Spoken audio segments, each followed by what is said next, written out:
Yo YouTube, Carlo here. Welcome to the vlog. This is the channel where we talk about sneakers, life, and tech. In today's episode, we are going to unbox a brand new Jordan 1 Low, and then I will tell you a story of how I found out how Nike, or one of the things that Nike does to prevent resellers from buying general release shoes from their retail shops here in the Philippines. Very interesting. Ngayon ko lang nalaman this happened. So, if interested kayo malaman what that is, keep on watching. Tara, let's go.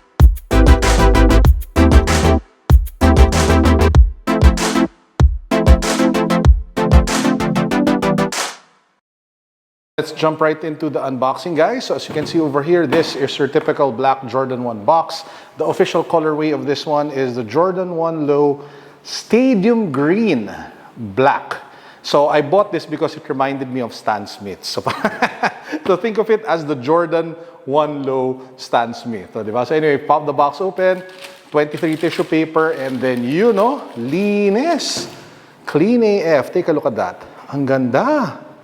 Diba? You have that nice white leather upper, very clean, very well made. Tumbled leather or some sort of leather for the black swoosh. Same material with that green accent. And then you have the embroidered Air Jordan Wing logo here at the back of the heel. Guapo. Sobrang panalo talaga to.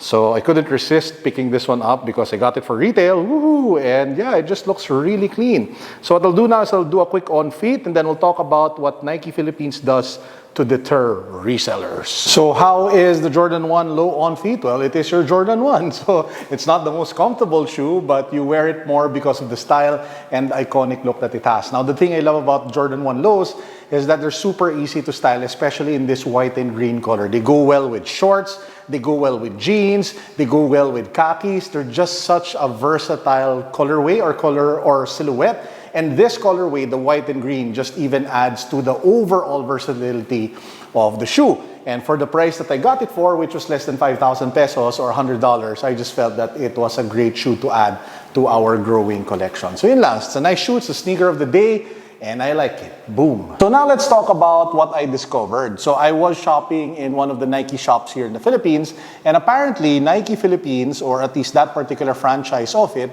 has a rule that one person cannot buy multiples of one shoe. So if you want to buy like a size 13 and a size 12, what I was actually going to go for, primarily because the 13 felt a little bit too big, pero the 12 felt like a snug fit. So parang inisip ko, I'll just buy both.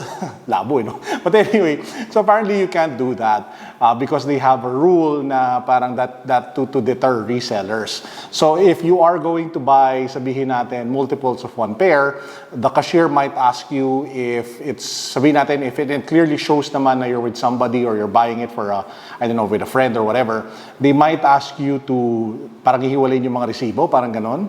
Or sabihin natin is that they will, well, ask you now, you can't, you just can't. You can only buy one pair.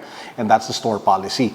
So to be honest, it's a good thing that they're doing that in the sense that they're making it possible for normal people who don't have to pay resale prices to get the shoes that they want. But at the same time, you can already, without being too creative, think of so many ways how to, I don't know, go around that system. Pwede ka magpadala ng madaming tao to buy. You can give multiple people to buy in different sizes. I mean, there's just so many ways to work around it. But hey, I appreciate the gesture. I appreciate what Nike Philippines is doing. And having said that, one person asked me the other day, what is the best way to be able to buy shoes for retail, especially kung GRs lang. My advice is that you should always check the different online shops that carry Jordans for retail. You have Park Access, you have the Nike Philippines website. There are so many sources on where you can buy GR shoes at normal prices, SRP, or even lower. You just have to hit up the different spots. Kasi dun din naman karamihan ako actually minsan ng retailer, ng reseller, or unless maubusan kayo. But the point is, do your research, check out different spots online, and try to hunt for the shoes, no? So you don't have to pay an extra amount. By the way, if you're wondering, yes, this is the new YouTube studio. We're still fixing it up, so I'll do a YouTube studio tour maybe in the next few days, but definitely not now. So at this point in the vlog, I'll bring you guys along with me. We'll head on over to the shop. It's a little past 5 o'clock. We'll just restock some of the shoes. Lagyan lang natin ng mga bagong sapatos kasi paubos na siya. So I'll bring you guys over to Unbox Greenhills and who knows, we might end up buying something. So tara, shopping na rin tayo. So we're here at the steel cabinet here on Unbox Greenhills Project 721. So I'll just show you guys what are the shoes that you can expect to find today. We're going to add pa more no, as we come closer to our opening date on June 19. But these shoes are already available now during our soft opening. But we'll definitely add more in the coming days ahead. So we have a brand new size 13 Stussy. Ano ba? Stussy? Stasi? Ano? Stasi? Oh, Stasi daw. Stasi. Stasi Horace, size 13, 10K. We have a Vomero ACW. This one's used. This one, by the way, is brand new. This one is used, size 12, 5K, pero very good condition. We have a Pegasus 38, size 13, 4K lang. So that's a real steal, especially since it was just used once. Another new addition is this, which is like the Amiri shoe that sells for over like 10,000. This one is selling for just 5,000, size 12. We have the All-Star Dunk High, size 13. We're selling it for 10,000 pesos over there. And then yeah, all the other shoes. Kita nyo naman, we have an Under Armour shoe over here na sobrang bright red. Size 13. 3K lang namin binibenta. Tapos yun, dadagdagan pa namin yan in the next coming days ahead. Ito sobrang ganda nito. Ito para sa akin sobrang sulit. Yung forum low, sobrang panalo yan. So yun ang mga sapatos that we have right now. And we'll add more to them as we come closer to June 19. Yan yung nagkamali. Oy, psst, bumalik ka dito. Sean, bumalik ka dito. Yan yung nagsabi ng Stasi. Ano yung tama? Stussy. Oh, Stussy daw. Stussy daw. Kung napadaan pala kayo on June 19, this shirt will be available then, which is our, ano tawag nito? Phoenix Rising shirt. Rise Again Phoenix. So to those who remember, our warehouse got burned down, or where we were warehousing and fulfilling our shirts. So kita niyo yung Project 721 logo is burning. Dito din sa likod, you have a Phoenix Rising from our burning logo. And then you have the date on when the warehouse got burned down. So ang ganda lang ng kwento ng shirt na to. One of the nicest shirts, in my opinion, lalo na when it comes to the story. Sobrang panalo. Selling for $650. Starting June 19. Dito pati sa Lazada shop namin. Kasama ko si Sean. Sean, kaway ka naman. You know, so pareho kami sa booth ni Watchman PHP sa kanyang glass cabinet. Nagbebenta sila ng Seiko watches and Orient watches. So pakita ko muna sa inyo kung ano yung gusto ko, tapos tatanong ko si Sean dahil isa siya nagugustuhan ko. Teka lang. Ito yung tinitingnan ko relos, Orient siya. I have no idea what it's called. I just know that it looks friggin' amazing. I mean, take a look at that dial, As in, insane. And yung feeling ko kasi, Orient is kinda like the new Seiko. Alam mo ba yun? Yeah. Nabasa ko yun somewhere kasi Seikos, like the ones here, are starting to get more and more and more expensive. While Orient is still affordable. So speaking of Seiko, alin dyan yung nagustuhan mo?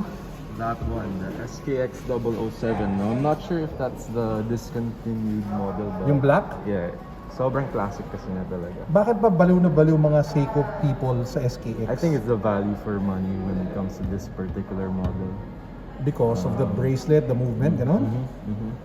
Parang overall value. So magkano benta nila ngayon dyan? Ayun, 14.9? yeah, 14.9. Wow. So talaga nag-appreciate siya, no?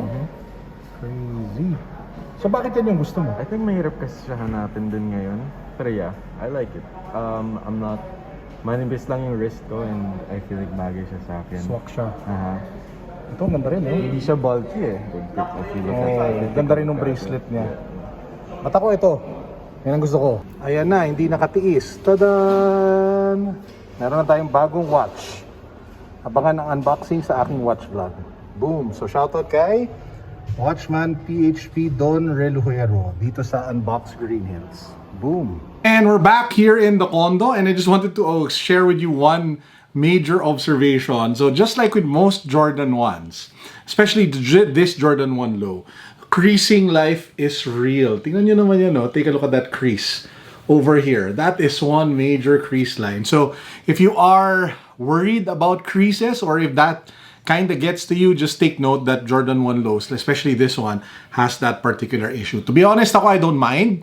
I know for a fact that when I wear my shoes, they get beat up, and that's part of owning shoes and wearing shoes. But yeah, if that's an issue for you, yeah, Okay, and with that said, I hope you guys enjoyed this very quick vlog for today. Our Unbox Greenhills shop opens formally June 19 in the afternoon. So if you guys want to drop by this weekend, hop on, drive up. Come on over. Make sure to wear a face mask and a face shield.